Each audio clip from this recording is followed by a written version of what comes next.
Aujourd'hui, on va parler d'un personnage mythique de la bande dessinée qu'on reconnaît de par son cri unique. Tellement mythique qu'il a eu droit à une série animée et va bientôt avoir droit à son deuxième film live action. Philippe Lachaud veut tenter d'offrir une nouvelle adaptation après le succès de celle d'Alain Chabat. Mais le Marsupilami, c'est qui? Créé par André Franquin, il apparaît tout d'abord en 1952 dans Spirou et Fantasio, avant d'avoir droit à sa propre série de BD. Édité par la maison Dupuis, il marque l'âge d'or de la bande dessinée franco-belge, où les auteurs fantasment des décors exotiques pour faire rêver l'Europe d'après-guerre. Le Marsupilami, c'est cette créature impossible, mi-félin, mi-singe, qui mange des piranhas mais qui fait des câlins aux humains. On le reconnaît de sa grande queue de plusieurs mètres, mais aussi de ses grands yeux doux. Bande de dégueulasses. Franquin voulait seulement un animal libre et ingérable par l'humain, il en a finalement fait un personnage iconique pour les enfants nés entre les années 80 et les années 2000. Alors décider de faire une adaptation d'un personnage que tous les enfants aiment, c'est un défi qu'Alain Chabat a voulu relever en 2012. Salut la société, bienvenue dans Plan Fixe, et aujourd'hui on va parler de Sur la piste du Marsupilami. Chabat joue un reporter sérieux, mais qui a menti pour démarrer sa carrière. Attention Tata, ça va faire un peu de bruit. Son premier reportage, c'est une mise en scène dans le jardin de sa tante. Ce reportage sur lequel il fait jouer toute sa crédibilité journalistique. Il y a 16 ans, il risquait sa vie en Colombie. Son mensonge est tellement gros que les collègues de son père disent qu'il le pistonne. Et ça, on y reviendra. En parallèle, pour ce film, Chabat nous a créé un personnage pour Jamel qui nous fait... du Jamel. Et ça fait plaisir. Un escroc qui se la joue Doolittle et qui a récupéré des enfants pour les aider. Ou pour qu'ils l'aident dans ses scams parfois un peu douteux. On sait pas. Mais les deux se retrouvent sur un point, ils veulent pas qu'on leur attribue ces étiquettes de menteurs. Je suis pas un menteur. Pourtant ils en sont. Si tu voles, t'es un voleur. Si tu tues, t'es un tueur. Si tu mens, t'es un menteur. Salut monsieur le président. Faut quand même soulever le culot du personnage de Chabat qui reproche à Jamel de mentir alors qu'il le fait lui-même. Si jamais c'est ça le problème avec les mensonges, hein? C'est qu'on trouve un truc, après faut inventer autre chose, et c'est de plus en plus compliqué. Ici on peut comprendre ses regrets, mais surtout la prison, la réalité dans laquelle ils se sont enfermés. Et quand on regarde le monde, c'est socialement vrai. Tu veux pas qu'on te traite de raciste, pourtant tu te comportes comme l'un d'entre eux. Faut dire les choses. Au final, on n'est pas qui on souhaite, on est seulement le reflet de ce que voient les autres. Ah, t'auras beau faire des efforts, mais la vision que les gens auront de toi, c'est ce qui restera collé à ta peau à vie. Les étiquettes précèdent la réalité, bien qu'elles ne soient pas toujours vraies. Et parfois, c'est que du paraître. Je pense évidemment au Grand Gaillard à la voix aiguë. Évidemment que c'est un effet comique, mais c'est aussi révélateur des préjugés des personnages qui sont pas mal surpris. Visuellement, on se dit que c'est un gangster dangereux et qui vend je ne sais quel produit à je ne sais quel trafiquant. Mais finalement, c'est un paillat. Chabat nous a pas eu qu'une fois, il nous a eu 2 fois. Et ça, c'est super. Et ça, c'est révélateur d'un truc même chez nous. On catégorise les gens avant même qu'ils ouvrent la bouche. Bon, ici en l'occurrence c'est l'inverse, mais vous avez compris où je veux en venir. On a besoin de ces étiquettes pour nous repérer dans le monde, mais s'y attacher peut parfois nous perdre ou nous exclure. Et à côté de tout ça, il y a tout l'inverse de ce dont on vient de parler. Un personnage sur lequel il est difficile de mettre une étiquette parce qu'il a décidé qu'il en avait rien à secouer. Je parle de Pochero. C'est un dictateur, il le dit lui-même. Un mec méprisable envers ceux qui l'entourent et pourtant il a un amour inquantifiable envers la seule et l'unique Céline Dion. On pourrait se dire que ça s'arrête à ça, mais non, il devient une vraie diva. On pourrait penser que les gens allaient se moquer, mais en fait non, il devient un vrai icône pour l'ensemble du groupe. Tout le monde se met à le suivre comme un personnage qui a réussi à briser ses étiquettes.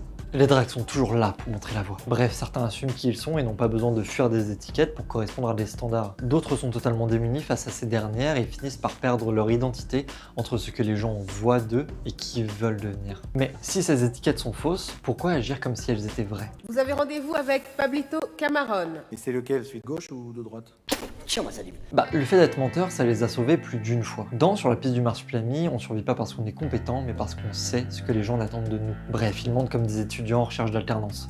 T'inquiète, moi aussi j'ai 10 ans d'expérience à 22 ans. Et comme dans la vraie vie, ça fonctionne. Jamel joue les vétérinaires, mais en réalité ce sont des mises en scène, des pièces de théâtre faites pour arnaquer les clients. Parce que Jamel, il a rien pour lui. Il est dans une situation compliquée, sous tension permanente. Il a des dettes, il est acculé, mais il a surtout 20 gosses à nourrir et des putains de cahiers à acheter. Quand on est là, à mentir, c'est pas un projet de carrière, c'est une stratégie de survie. Chabat, lui, c'est autre chose. Il a été pistonné, il est jamais à la bonne place au bon moment par mérite, mais par réputation. Par réputation, d'abord celui de son père, puis le sien, construit sur un mensonge fondateur. Ils font la même chose, ils mentent. mais pas depuis le même endroit social. Et c'est là que le film il devient bien plus politique qu'il en a l'air. Parce que la débrouille de Jamel, on va l'appeler arnaque, escroquerie, délinquance. Alors que celle de Chabat, on va l'appeler du talent, du culot, du génie narratif. Mêmes actions, pas le même regard, et c'est pas juste un ressort comique. Ça raconte une société où l'apparence vaut plus que la légitimité. Où on mise plus sur celui qui fait rire, qui impressionne, que sur celui qui sait réellement faire. Et là, difficile de ne pas regarder Alain Chabat lui-même. Son succès, il vient pas d'un parcours académique classique, il vient du collectif, il vient des nuls. Ses amitiés, son cercle, il a transformé sa débrouille en reconnaissance culturelle. Et attention, c'est pas un reproche, c'est juste un constat, parce que le film, il dit un truc clair. Pour exister socialement, il faut devenir son propre storytelling. C'est le fameux « fake it until you make it ». Sauf que, ça marche seulement quand quelqu'un t'attend déjà à l'arrivée. Quand t'as rien, tu fais du fake. Quand t'as du réseau, tu fais une carrière. Dans ce monde-là, la réussite, c'est pas une question de talent, c'est une question de position de départ. La débrouille des riches devient du génie, la débrouille des pauvres devient un problème. Les magouilles, tricheries, mensonges, elles servent pas qu'à faire rire. Ils créent un monde absurde où les choix immoraux deviennent d'un seul coup logiques. Ce décalage, il crée un effet très politique. Le spectateur, il rit. Puis après, il réalise que dans la vraie vie, c'est pas non plus le plus vertueux qui gagne, mais c'est celui qui contourne les règles avec panache. Pour les plus précaires, ce sont ceux qui commettent des crimes qui s'en sortent le mieux. Chez les plus riches, ce sont ceux qui détournent des fonds qui gagnent dans les sondages. Dans Sur la piste du marsupilami, ils le font avec humour, alors que d'autres auteurs l'auraient fait avec du cynisme. L'absurde de chez Chabat, c'est pas une fuite du réel, c'est un détour pour te le renvoyer en pleine gueule. Ici, tout le monde triche, mais pas pour les mêmes raisons, et l'absurde, il est un peu là aussi. Et c'est précisément cette absurdité qui dévoile une vérité sociale. Quand les règles écrasent les plus fragiles, la débrouille devient une morale alternative. Tiens, en parlant de dénoncer par l'absurde, la scène avec le professeur qui fait des avances claires à celles qui bossent pour lui. Ici on voit en réalité du harcèlement, de la manipulation qui est tourné un peu en comédie. Chabat ici dénonce les gens qui profitent de leur position hiérarchique pour abuser de ceux qu'ils ont embauchés. Très courant dans le cinéma en fait. Depuis le début du film, il y a un truc qu'on n'a pas nommé mais qui traverse absolument tout, la peur de vieillir. Cette crème miracle qu'ils vendent pendant tout le film, c'est pas juste un gag. C'est le cœur du problème. Elle promet quoi? De rester jeune, de rester désirable, de rester dans l'image. En gros, c'est ne change pas, ne vieillit pas et surtout ne devient pas invisible. Quitte à abattre des gens, quitte à abattre des animaux, quitte à détruire des écosystèmes entiers. Mais hey, t'auras une jolie peau. Cool. Le méchant du film, il refuse sa réalité la plus simple. Il est mortel, il vieillit, et dans une société obsédée par l'image, vieillir, c'est disparaître. Alors il fait ce que font tous les puissants, il refuse d'assumer sa propre condition. Et du coup il fait porter aux autres, humains comme animaux. Et c'est là que tout se rejoint, les étiquettes, la réussite, le mensonge, l'exploitation du vivant. Tout est lié à une seule chose, sauver son image, coûte que coûte. Et cette crème, c'est le symbole ultime. Le corps devient un produit, la nature devient une ressource, et le vivant devient une variable d'ajustement. On détruit pour rester jeune, on ment pour rester crédible. Et on écrase pour rester visible. Et le film le dit sans détour. Quand l'image devient plus importante que la vie, tout devient sacrifiable. Sous les blagues et l'aventure, il y a une histoire qui pique vraiment. Détruire une espèce unique au monde pour prolonger la vie d'un homme. On rit du dictateur mégalo, mais au final, ce qui est fait au marsupilami, on l'accepte tous les jours. Et ça, dans le réel. Mais ici, on parle pas seulement de produits de beauté, on parle de tuerie de masse pour faire des manteaux. Et si le public il réagit aussi fort, c'est parce qu'il est drôle, il est expressif, et surtout, il a des expressions quasi humaines. En vérité, c'est pas parce qu'un animal n'a pas de sourire Disney qu'il souffre moins. On a plus d'empathie pour un animal fictif tout mignon que nos vrais animaux qui sont exploités, invisibilisés, et qui sont tués. On protège ce qu'on aime quand ça nous divertit et puis on décide de fermer les yeux quand ça nous arrange. Et ça, c'est une satire bien réelle.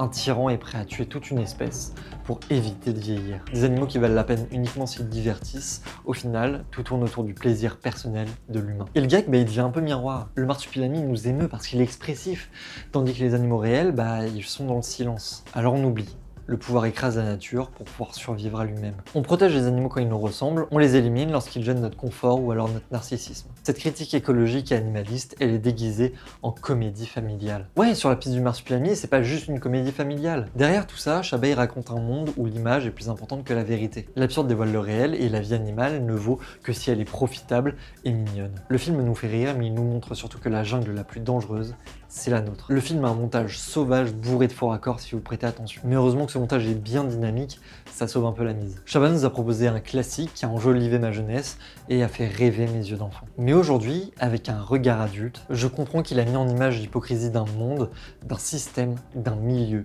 qui l'a fait grandir. Bon, on ira voir ce que vaudra celui de Lachaud. Quand tu voyais les bandes annonces, tu te disais ouais en fait Philippe Lachaud il fait une suite. Alors déjà c'est pas une suite, on voit que c'est un hommage, c'est cramé à 100%. Par contre on gardait des thématiques comme le fait d'être un menteur, qui revient beaucoup en fait. Au-delà des incohérences dans le film de la chose, si c'était une suite, sauf que du coup ce n'est pas une suite, bien évidemment. C'est par rapport au bébé, genre tout le délire de comment il arrive, comment il est introduit, ça n'a aucun sens. Bon, après c'était la bande à Fifi, donc évidemment il y a énormément de blagues de cul, et de blagues sur la bite, et des blagues avec des enfants. Quand tu mixes le tout, il y a un truc qui marche pas. Aucune haine, genre c'est du cinéma populaire, aimons le cinéma populaire. Et en fait il n'y a pas grand chose à dire dessus, à part des mimiques qui reviennent, des rêves genre Papaya ou Hiro des Spéculoos. Genre il y a vraiment un truc, t'as plus l'impression que c'est un gars qui tente de retrouver une forme de nostalgie chelou d'un film qu'il a bien aimé. Marsupilami de Lachaud, il est un peu triste. Le film n'est pas triste, mais c'est comment on le perçoit qu'il est, avec un personnage qui encore une fois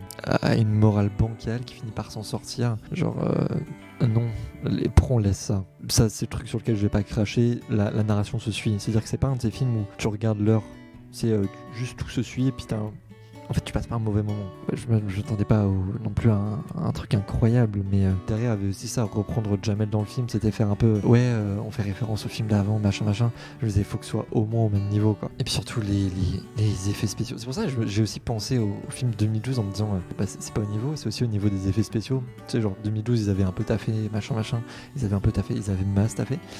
Et là t'as une peluche quoi, une peluche dégueulasse, c'est triste. Bref, Marsupilami, je vais pas dire que je le conseille. C'est plus genre, si t'as envie d'être nostalgique de 2012, t'as 2-3 points sur lesquels tu peux revenir et sur lesquels c'est pas dégueu. Je pense qu'avec tes enfants, tu passes un bon moment. Si t'as envie de voir vraiment un bon film, ça vaut pas le coup.